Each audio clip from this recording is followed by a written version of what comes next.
주천의 주식시황 시간입니다. 안녕하세요, 주천입니다. 오늘 이 시간에는 3월 시장 불안하다, 새로운 시장 재편 과정, 셀트리온 3월 주도주인가. 자, 그럼 무엇을 알아볼 것인가? 첫 번째, 3월 시장 불안하기만 한 것일까? 두 번째, 시장은 실적 장세로 재편되는 과정. 세 번째, 주도주 변하는가? 차기 주도주는? 네 번째, 셀트리온 3월 주도주 가능성은? 미국 시장 냉탕과 온탕을 왔다 갔다 하는 모습이죠. 2% 폭락하는 모습의 다우지수, 그리고 나스닥은 3.52% 폭락을 하는 상황이 나옵니다. 이유는 우리가 다 알다시피 미 국채 금리의 상승이 결국은 발목을 잡고 있는 상황이 되고, 이에 따라서 우리 시장도 다시 밀리는 모습이 나오면서 코스피 시장은 마이너스 2.8% 하락, 그리고 코스닥은 2.38% 하락을 하는 모습입니다. 지금 시장은 금리의 급등, 금리의 상승, 물가 상승, 이런 부분에 대해서 상당히 위축되어 있는 분위기가 나타나고 있는 것이 사실입니다. 양시장 모두 하락 종목이 압도적으로 많은 모습이죠. 상승 종목이라 해봐야 거의 잘 안 보이는 이러한 상황이 연출이 되고, 여기다가 오늘 외국인들이 거래소 시장에서 2조 8천억의 매도 우위잖아요. 그렇습니다. 그리고 코스닥에서도 2200억의 매도 우위를 보이는 외국인들인데, 특히 MSCI 2월 정기 리밸런싱이잖아요. 그러니까 뭐냐 하면은 MSCI에서 1년에 4차례 2월, 5월, 8월, 11월 이렇게 해서 월말에 4차례에 따라서 조정을 합니다. 즉 다시 말씀드리면 EM, 즉 신흥국가 가운데서 우리나라 시장의 비중을 바꾸는 거죠. 이번에 2월 달에는 13% 한국 비중에서 12.9%니까 0.1%포인트 줄였거든요. 이에 따라서 외국인들 쪽에서 매도가 많이 나왔는데, 여기에 엎친 데 덮친 격이죠. 금리 상승에 따른 불안감, 이런 것이 함께 작용을 하는 모습이 나타나면서 외국인 매도 규모가 상당히 늘어나는 모습이 연출이 되고 말았습니다. 외국인들 매도 종목을 보면은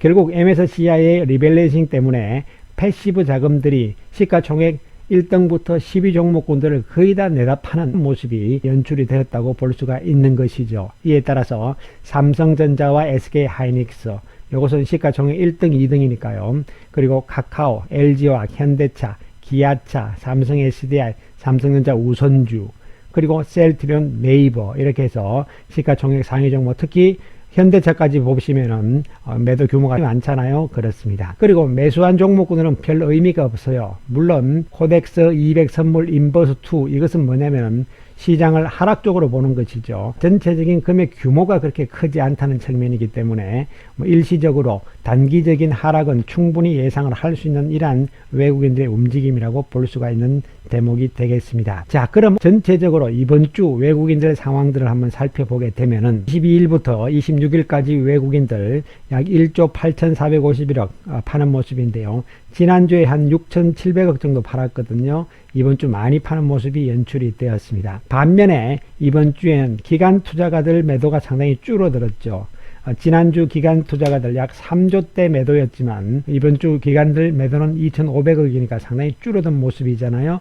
물론 금융투자라서 큰 의미는 없긴 합니다만, 중요한 것은 연기금의 매도가 지난주에 비해서 절반 정도 줄었다는 측면이 어느 정도는 위안을 가질 수 있는 부분이 아닐까, 이렇게 판단이 내려집니다. 자, 그럼 이번 주 외국인들의 주 매도 종목군들과 매수 종목군들을 살펴보게 되면은 가장 많이 판 종목은 LG화학, 카카오, 삼성 SDI, 삼성전자 우선주, 삼성전자, 현대차, 기아차, 그 다음에 셀트리온, 이러한 순서가 됩니다. 역시 많이 판 것은 LG화학과 카카오가 되는 것인데요.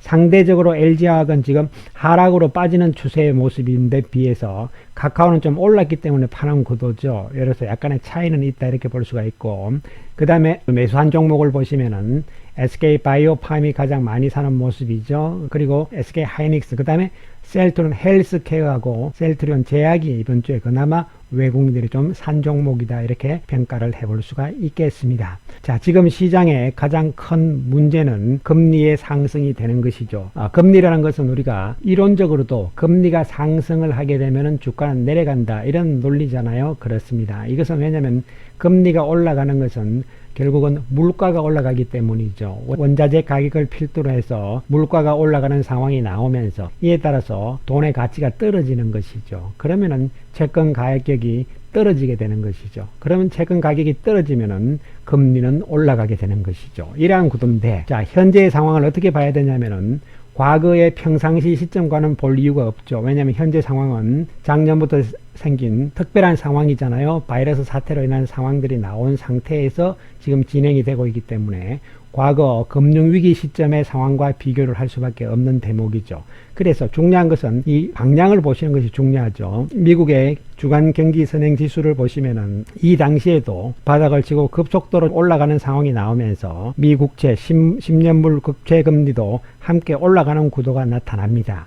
이번에도 마찬가지죠. 경기 선행 지수가 크게 이만큼 올라오는 상황 하에서 금리가 좀 따라 올라오고 있는 이러한 상황인데, 즉 다시 말씀드리면 좀 더 올라와도 관계없다는 것이죠. 이 상황을 봤을 때는. 그러면은 과연 어떻게 될 것이냐. 즉 다시 말씀드리면 이렇게 생각을 하시면 돼요. 지금 금리가 올라가는 것은, 중요한 것은 올라간다는 사실은 막을 수가 없는 상태죠. 이것은 왜 그러냐 하면은 당연히 경기가 좋아지기 때문에 나타나는 현상이죠. 그런데 문제는 금리 상승의 속도가 이제 문제가 되는 것이죠. 그래서 연준이 지금 할 수 있는 것은 금리 상승을 저지하는 것이 아니에요. 속도를 어떻게 조절을 해 나가느냐, 이런 부분이 가장 중요한 것이 되는 것이고, 여기서 나오는 것이 이제 미국의 연준이 기준금리와 그리고 또 테일러 준칙을 적용한 미국의 적정금리와의 차이, 이런 부분들을 보는 것인데요. 어렵게 생각하실 거 없어요. 테일러 준칙은 뭐냐면은 미국의 목표 물가를 2%로 두고 자연 실업률을 5%로 가정을 했을 때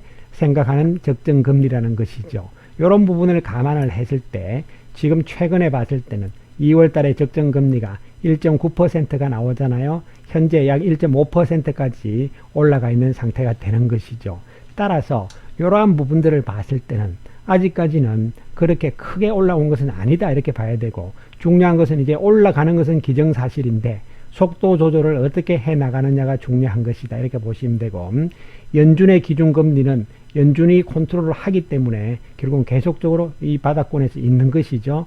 자, 이런 부분입니다. 따라서 현재 이론적인 적정금리보다는 아직 지나치게 올라간 것이 아니기 때문에 연준 입장에서도 여기서 금리 상승을 하기에는 아직은 그 타이밍이 아니라는 것이 중요한 이야기가 되는 것이고요. 그 다음에 우리가 봐야 되는 것은, 그러면은 이 금리 상승은 어쩔 수 없는 상황인데 속도 조절의 문제다, 이런 부분이잖아요. 여기서 중요한 것은 미국의 장기금리와 단기금리의 차이입니다. 즉 10년물과 2년물의 차이인데, 이것은 어떻게 이해를 하셔야 되냐 하면은 미국의 단기금리인 2년물 금리는 연준에서 충분히 컨트롤을 할 수 있는 금리입니다. 그렇기 때문에 이것은 급등을 좀 하게 되면 조절을 당연히 합니다. 해서 좀 낮추는 상황이 나오죠. 그러나 10년물 금리는 시장 금리의 개념이기 때문에 연준 입장에서도 어떻게 할 수가 없는 것이에요. 그 이야기는 무슨 이야기냐면은 이 장기 금리와 단기 금리의 차이가 10년물 빼기 2년물이니까 이게 커지게 되면은 앞에 10년물 금리가 올라간다는 이야기가 되는 것이죠. 그렇습니다. 그래서 이 상황들을 과거 2005년 이후부터 월간 기준으로 해서 통계를 한번 내본 자료가 되겠습니다. 미국의 금리 상승 국면에서 우리나라 코스피 지수가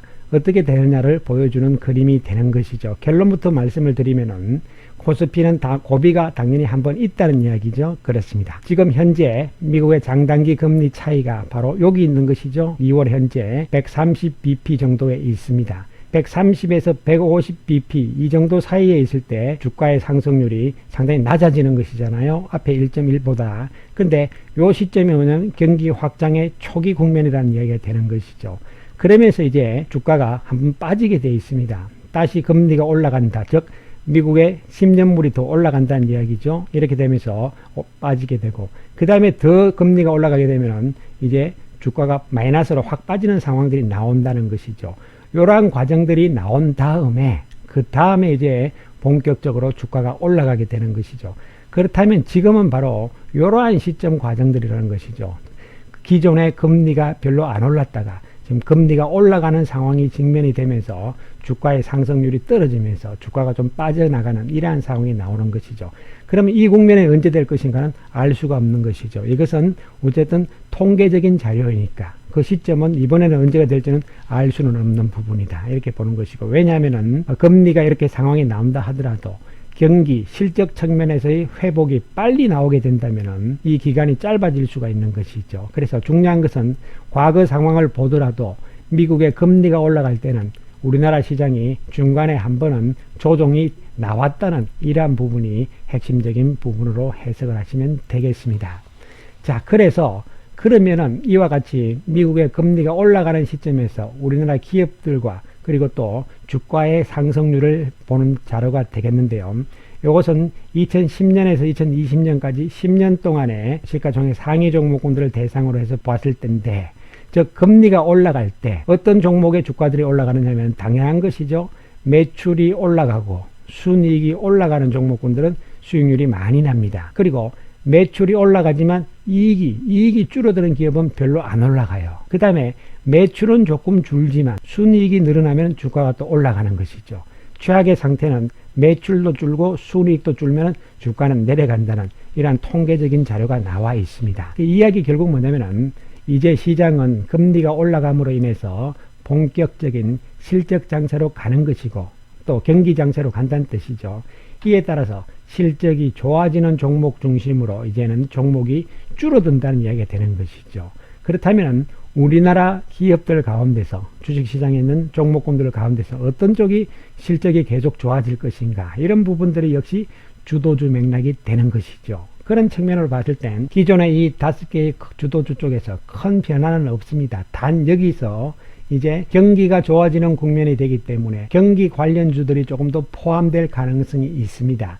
대표적으로 현재는 반도체와 자동차가 될 수가 있겠는데, 여기에 이제 화학주라든가 철강주라든가 이런 것이 들어올 수가 있겠는데, 아직까지는 바닥에서의 반등 국면으로 해석을 할 필요성이 있다 이렇게 보이고, 여전히 주도주 맥락에서는 이 5개 맥락의 실적군들이 계속적으로 좋은 것이죠. 금리가 올라간다 해서 여기에 포함되는 기업들이 금리 상승 때문에 큰 영향을 실적 측면에서 받지 않는다는 측면이 핵심적인 부분이 되는 것이죠.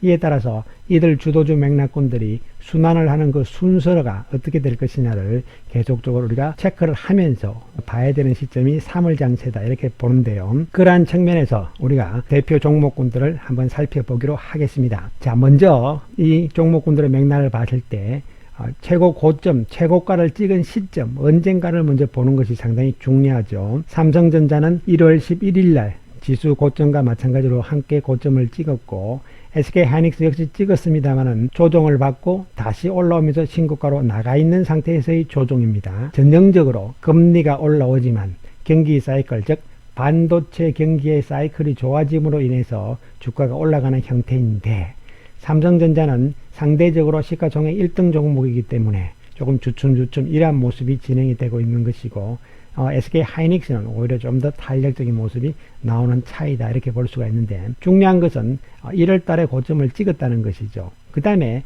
LG화학도 좀 많이 빠지는 모습이 나옵니다. 그런데 LG화학 마찬가지죠. 지난 1월 14일 날 고점을 일단 형성을 한 상태입니다. 그 다음에 현대차 역시 1월 초에 1월 11일 날 고점을 형성을 하고 계속적인 조정이 나오는 과정이죠. 카카오는 오히려 1월부터 지속적인 상승세를 지금 보여주고 있는 상황이 되는 것이죠. 최근에 주도주로서 카카오와 네이버가 움직였다. 이게 1차적으로 지금 원래 첫 번째 주도주 맥락으로 해석을 하시면 되겠습니다. 그 다음에 중요한 것은 셀트리온은 작년 12월 7일 날 고점을 찍었다는 것이죠. 그 이야기는 고점을 찍은 이후에 그 이후에 기간 조정이 가장 길었던 것이 바로 셀트리온이라는 것이고, 이에 따라서 조정 기간이 가장 길었으며 또한 낙폭도 가장 큰 상태가 진행이 되었고, 이제 바닥에 나오는 시점이죠. 따라서 기존에 중간에 한번 1월 달에 큰 시세를 냈던 국면, 이런 국면들의 주도주 맥락보다는 이제 카카오도 한 번 더 시세를 내고 나면 좀 조정이 들어올 수 있잖아요. 자연스럽게 그 다음 과정으로서는 셀트리온을 필두로 한 제약 바이오 쪽으로 주도주 맥락이 전개될 가능성은 충분히 있다는 것이죠. 왜냐? 실적 측면에서 여전히 문제가 없다는 측면이 핵심이 되는 것이고, 그 외에 아까도 말씀드렸듯이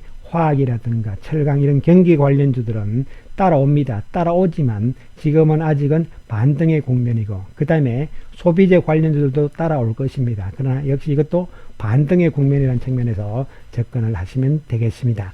좋다 나쁘다의 개념이 아니라는 것이죠, 여러분. 그렇습니다. 자, 그런 측면에서 이제는 시장이 조정을 받고 그 다음에 이런 상황들, 변화가 나타나는 상황들 속에서는 기간적으로 조정을 가장 많이 받았고 또 낙폭이 가장 크면서 실적 측면에서 문제가 없는 종목 중에서 먼저 치고 나는 주도주가 나올 것이라는 측면에서 셀트리온의 가능성을 우리가 지금부터 한번 생각해 볼 필요성이 있다, 이런 말씀을 강조를 드리겠습니다.